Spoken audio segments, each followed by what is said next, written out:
Donc aujourd'hui, mardi 5 octobre, je vais vous faire le point sanitaire de la journée d'hier. Donc pour commencer, hier, on a pu déplorer 12 décès supplémentaires, ce qui porte depuis le 9 septembre à 165 personnes décédées. Et sur ces 165 personnes, seules 7 étaient vaccinées. Alors les communes sans surprise, les plus touchées par les décès sont Nouméa, Dambéa et Mandor, puisque c'est là où se situe la plus grande partie de la population. Il y a eu 364 nouveaux cas positifs confirmés. 8506, le nombre total de cas positifs avérés depuis le lundi 6 septembre. 8506. L'incidence cumulée est de 540. Comme vous l'avez remarqué, en baisse régulière depuis le 20 septembre. Les communes qui enregistrent le plus de cas sont Nouméa et le Grand Nouméa, Dambéa, Païta, Mandor.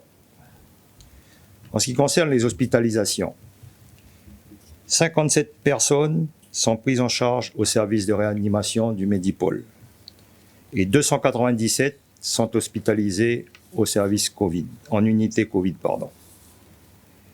Il y a 83 patients positifs sous surveillance dans un hôtel. 83. Il faut quand même constater qu'il y a 6083 personnes qui sont considérées comme guéries. Alors, les personnes considérées comme guéries par les services hospitaliers qui les ont accueillies ne sont plus contagieuses, mais peuvent être maintenues à l'hôpital en fonction de leur état et des séquelles de la maladie. Sur la vaccination, alors c'est un point qui est quand même assez important parce que c'est une partie de la politique que l'on mène aujourd'hui. Depuis quelques jours, on peut constater une excellente reprise de la vaccination, notamment des secondes doses.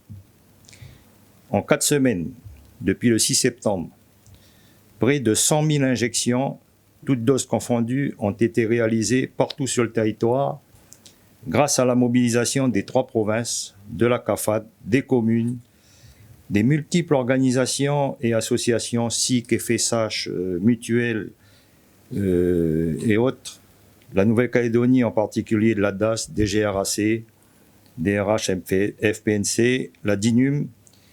Et bien sûr, il ne faut pas oublier sans qui rien ne pourrait se faire, les nombreux volontaires et bénévoles. Au cours de la journée d'hier, 5334 personnes ont reçu une injection. Ce qui fait que depuis le début de la campagne, 66,78% de la population vaccinable ont reçu une première dose de vaccin, soit près de 67%.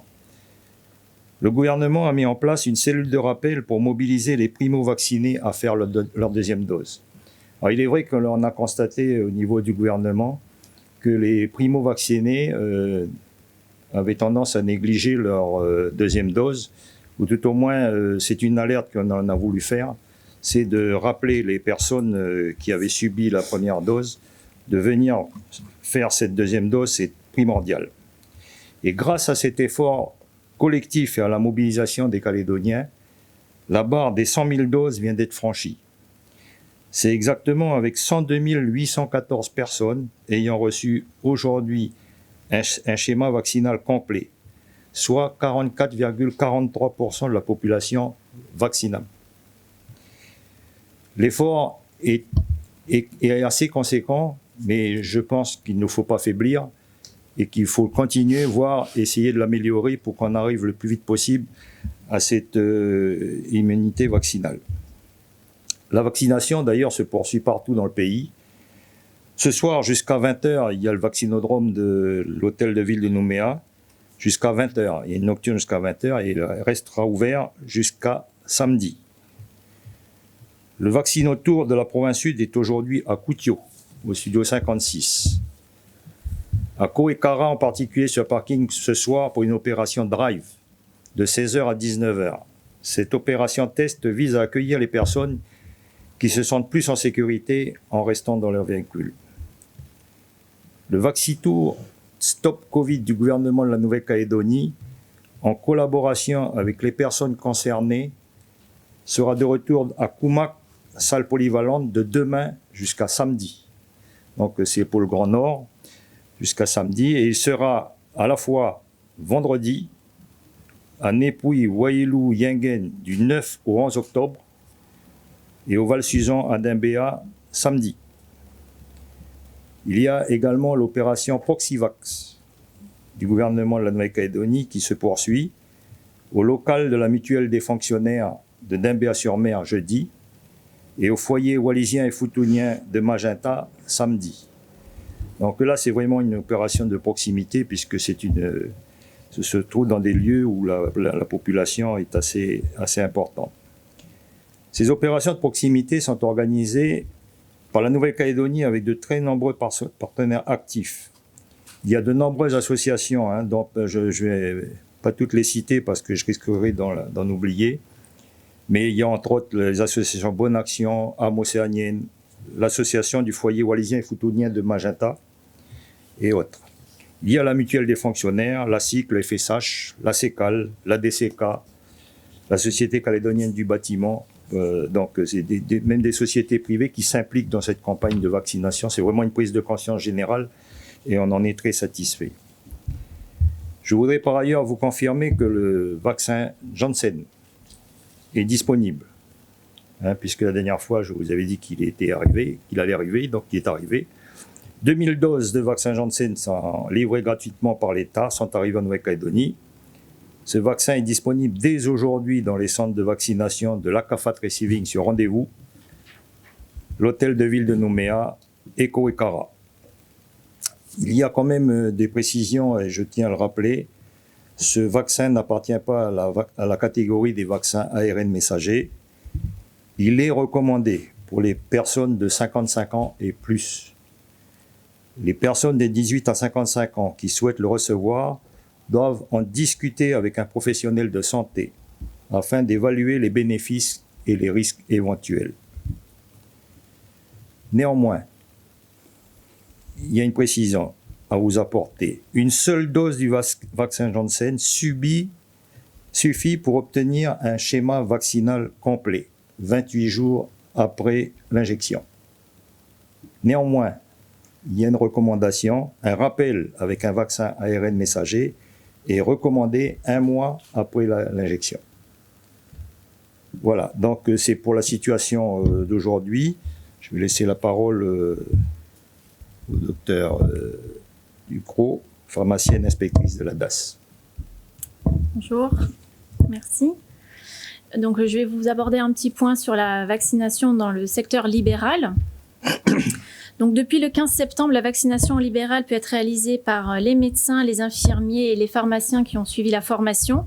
Dès demain, cette vaccination sera aussi possible par les sages-femmes de Nouvelle-Calédonie. Certaines catégories de professionnels, comme les dentistes, les pompiers, les vétérinaires ou les techniciens de laboratoire, sont également habilités à vacciner, mais eux dans des centres de vaccination.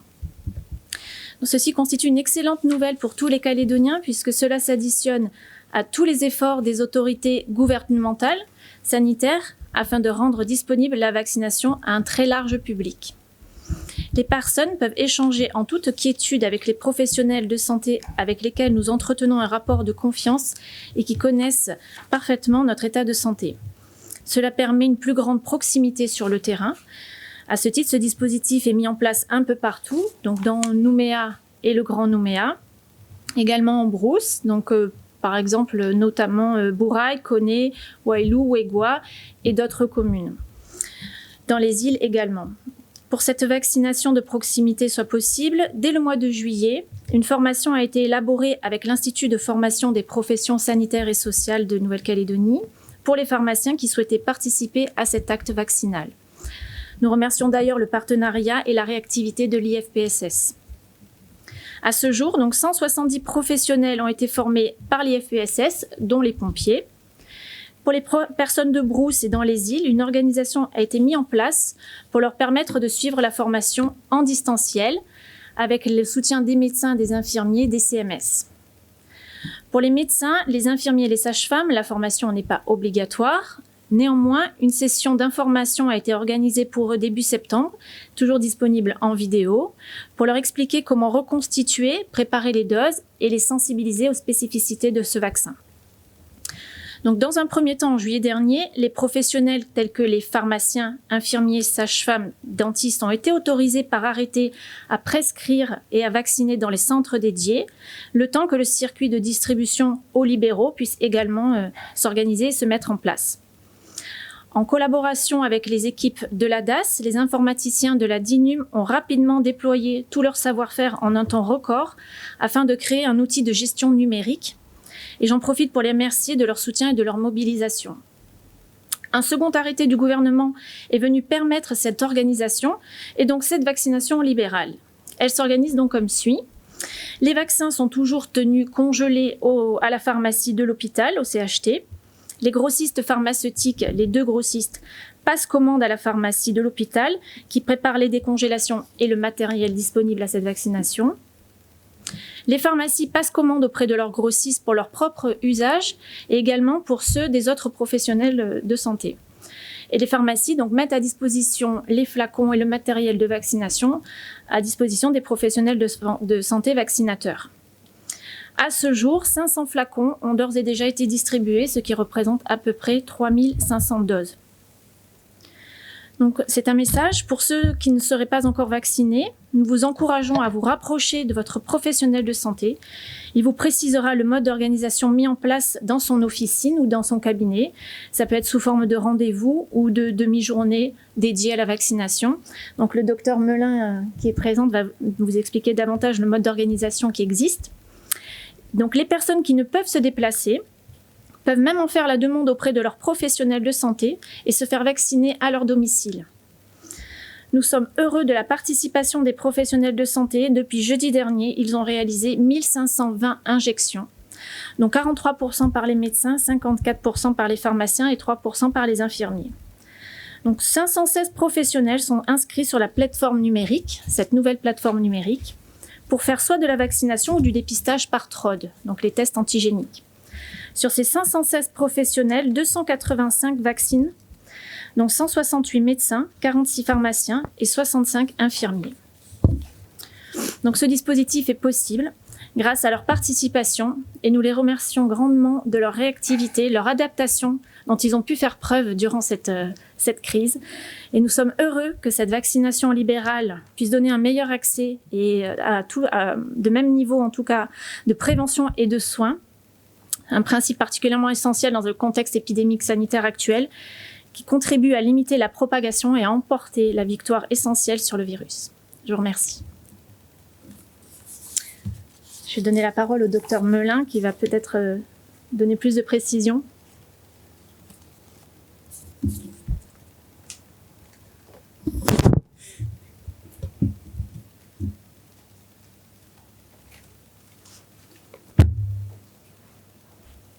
Bonjour à tous. Alors, le vaccin est disponible en libéral dans les cabinets de médecine générale.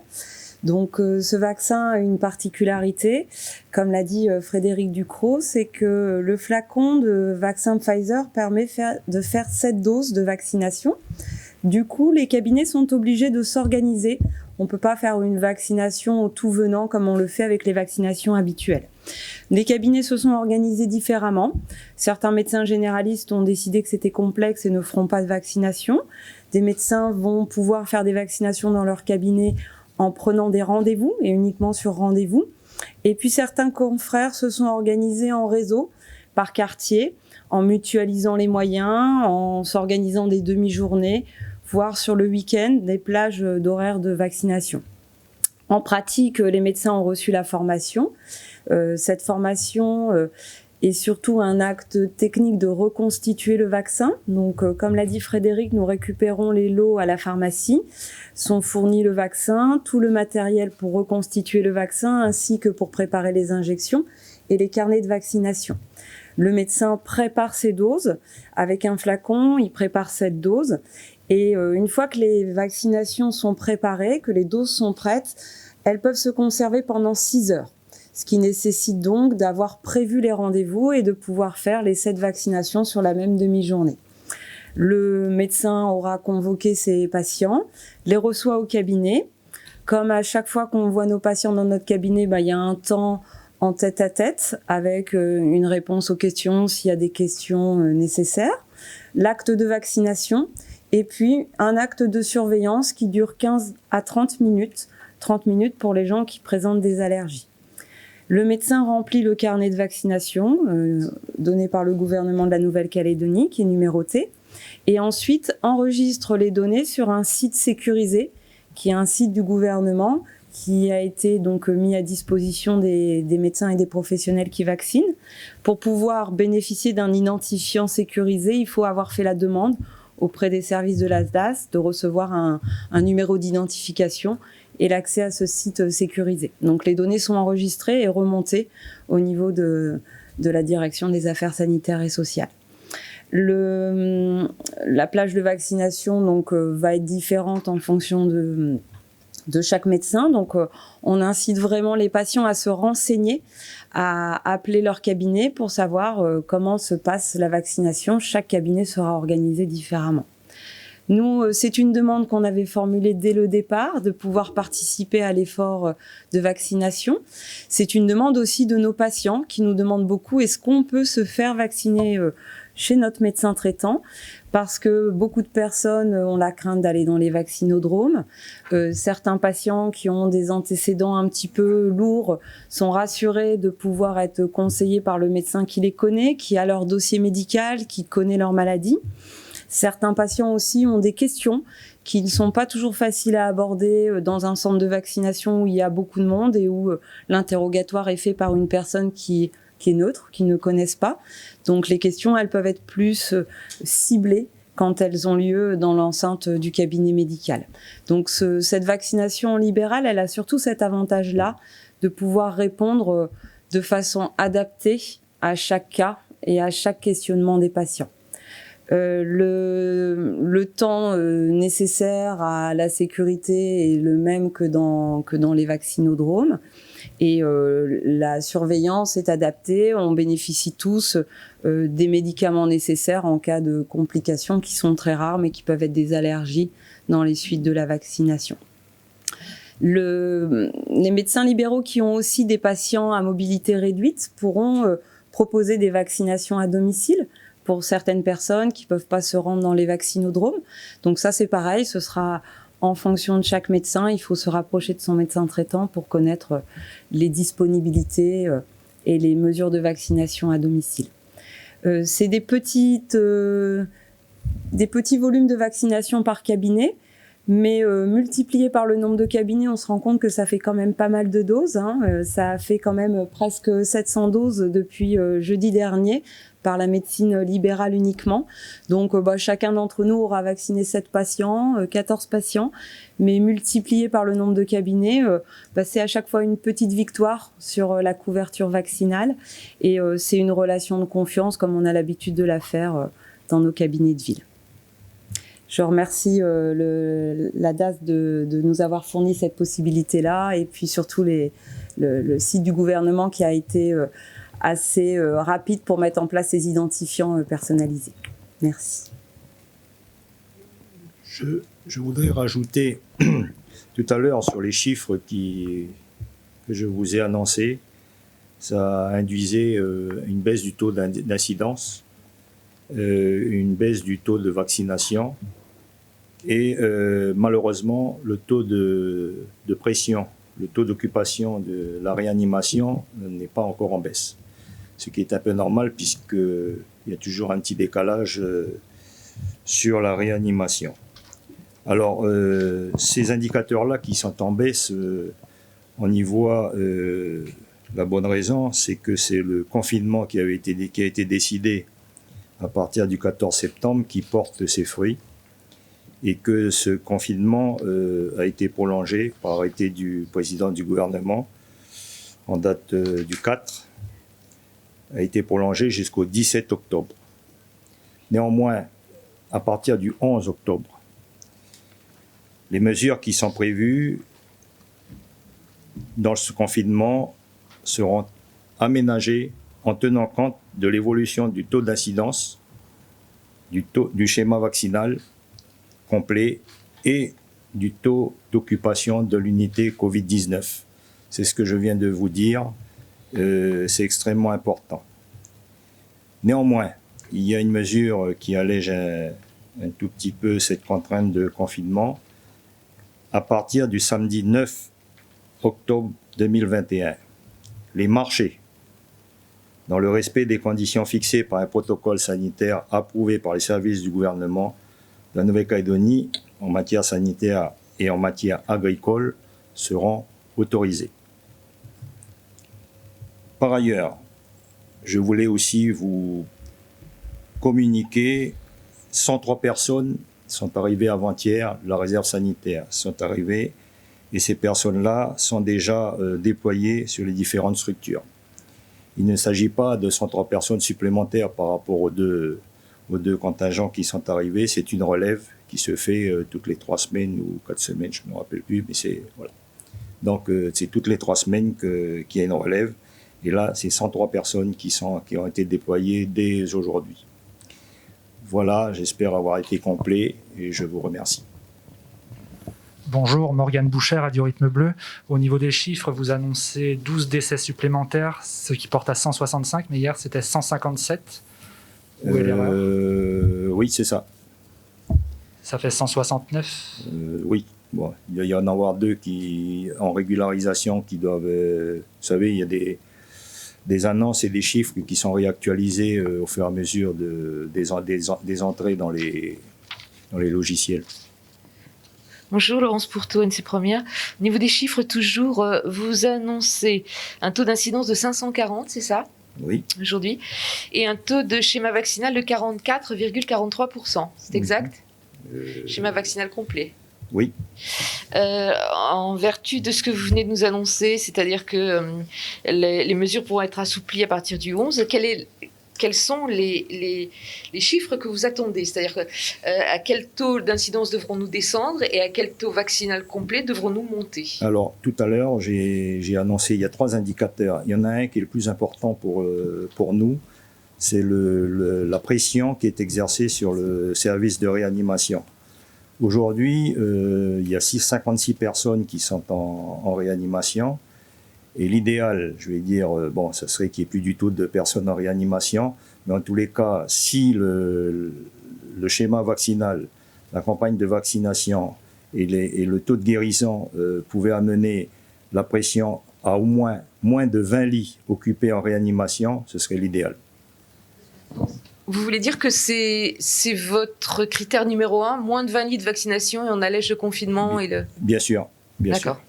Même si le taux d'incidence baisse et si le taux de vaccinal augmente. Mais parce que, du moins, il faut savoir que si le service de réanimation est toujours au-delà de ses capacités, on risque d'y avoir un rebond du fait du relâchement du confinement, ou tout au moins d'arrêter le confinement, et il risque d'y avoir un rebond qui serait vraiment néfaste pour le fonctionnement du Medipôle.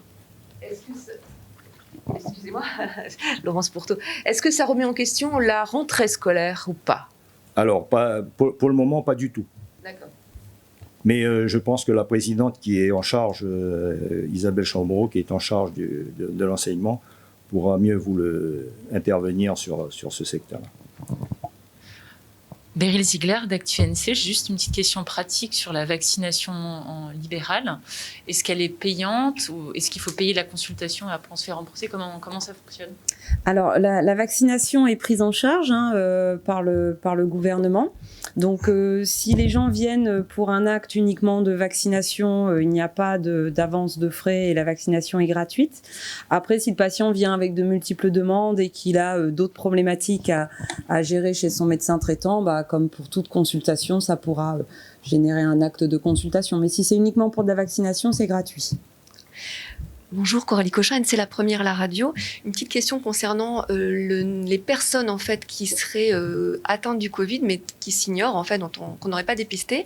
Est-ce qu'on a une estimation de ce nombre de personnes comme on le fait pour les diabétiques par exemple ? On sait qu'il y a vraiment un certain nombre de personnes qui ne se savent pas diabétiques. Sachant qu'on sait que par exemple dans le Nord, il y a des gens qui rechignent à se faire dépister. Alors, je vais dire, le chiffre est extrêmement difficile, compte tenu de la dissémination de la population au niveau de la Calédonie. Et c'est extrêmement difficile d'avoir un nombre exact, même approchant. Une précision pour Frédéric Ducrot. Vous pouvez revenir, s'il vous plaît, sur les chiffres.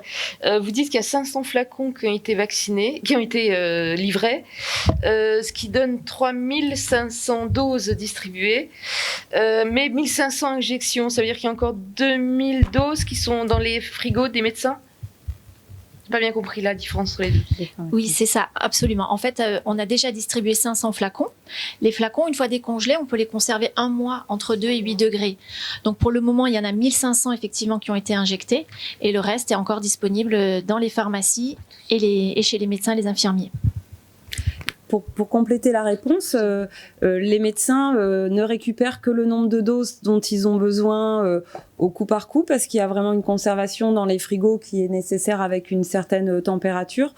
Donc une fois qu'on a 7 ou 14 ou 21 vaccinations, on récupère le jour même le flacon à la pharmacie pour pouvoir le reconstituer. Une fois que le flacon est récupéré, il se garde dans un frigo entre 2 et 8 degrés. Et puis, une fois que les doses sont reconstituées dans la seringue, elles se gardent à température ambiante pendant 6 heures. Bonjour, Marion Courtasol des Nouvelles-Calédoniennes. Une petite question à propos du vaccin Janssen.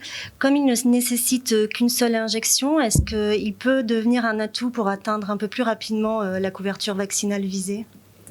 Alors écoutez, moi je vais vous donner mon sentiment sur le vaccin Janssen. C'est un vaccin qui est très peu utilisé en métropole parce que c'est un vaccin qui a montré une moins bonne efficacité que le vaccin ARN messager et qui a quand même des alertes de pharmacovigilance, notamment sur des thromboses, comme on l'avait eu avec le vaccin AstraZeneca.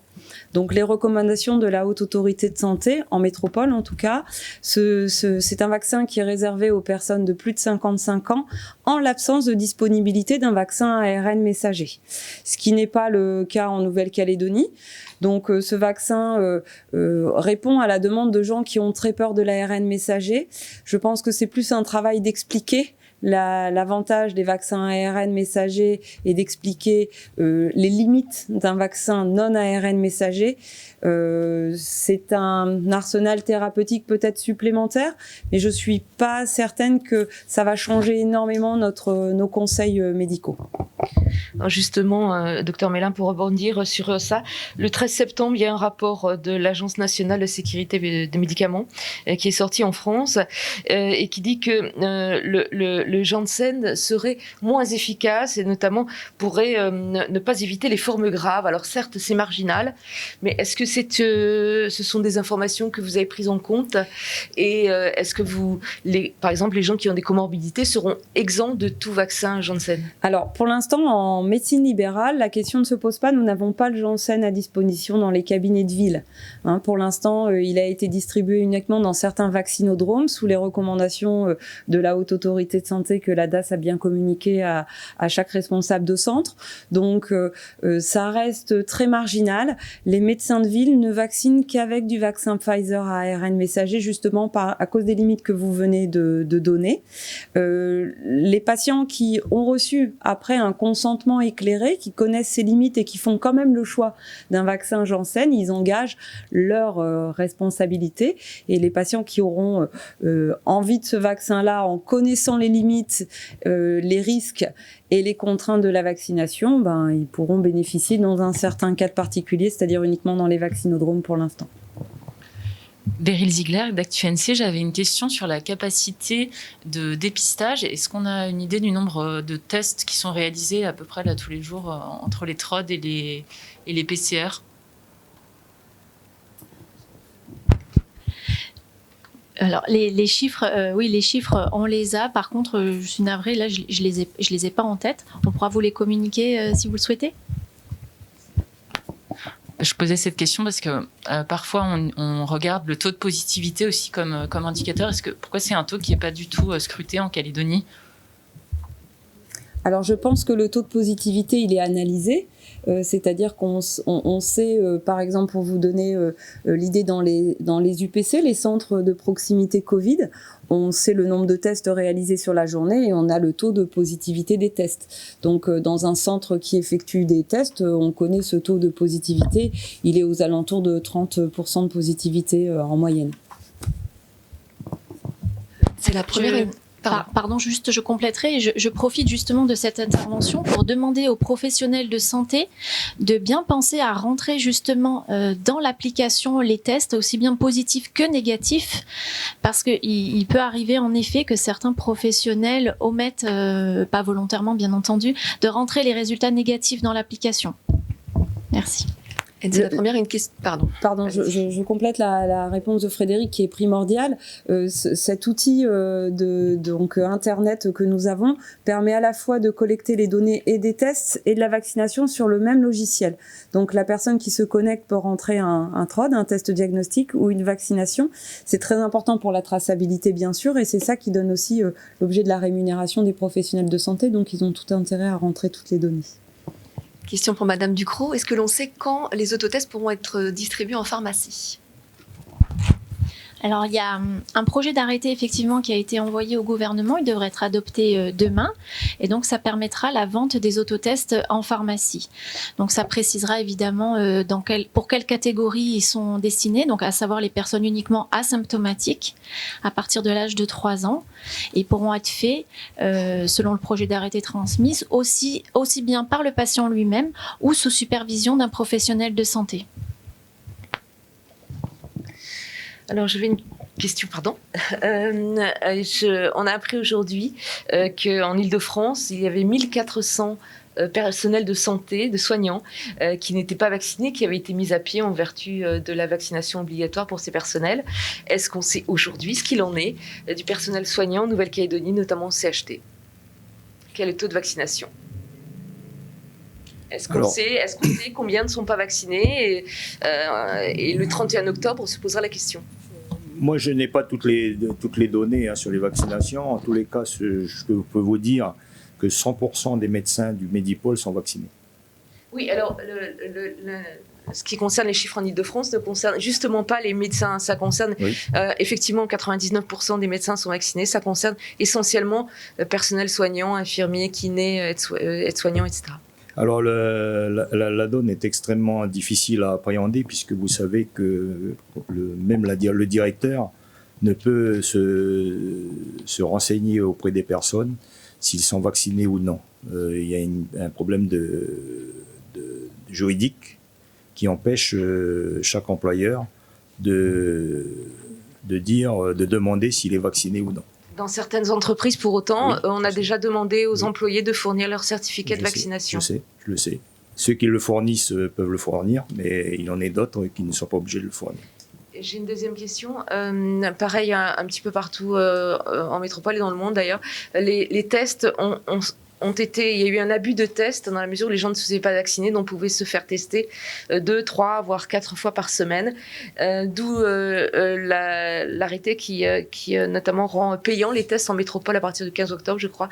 Qu'en est-il ici ? Est-ce que vous envisagez de faire payer les tests ? Mais bien sûr. J'allais dire, à partir du moment où, à un moment donné, les tests seront payants. Pour le moment, on y songe. Mais on n'a pas encore l'immédiateté de la mesure. Ce que je voulais vous dire, parce que par rapport au nombre de tests effectués, il y a eu, depuis le début de la crise, 48 411 tests effectués pour 8 169 cas détectés. Donc, je vous laisse le soin de faire le calcul. 8 169. Sur les 7 derniers jours, il y a eu 11 230 tests effectués.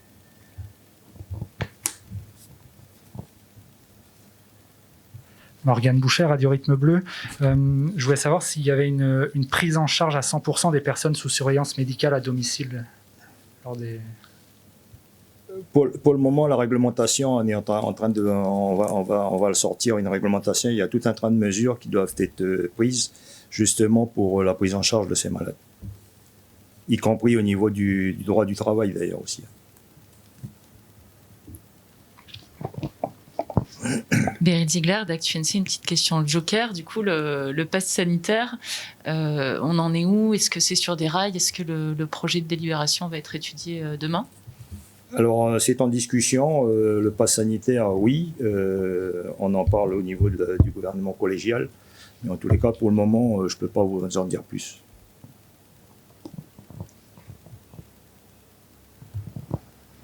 C'est la première, une question par rapport à la reprise des cours échelonnés. Comment est-ce que ça va se passer? Est-ce qu'il y a des solutions prévues pour les parents qui devraient reprendre le travail lundi et dont les enfants ne retourneront pas encore à l'école? Alors, c'est pour ça que tout à l'heure, je disais que c'est Madame Chamorro, la vice-présidente, qui est plus particulièrement chargée de l'enseignement et de l'organisation complète de la rentrée. Donc, elle fera une intervention sur ce point, plus détaillée que moi je puisse le faire.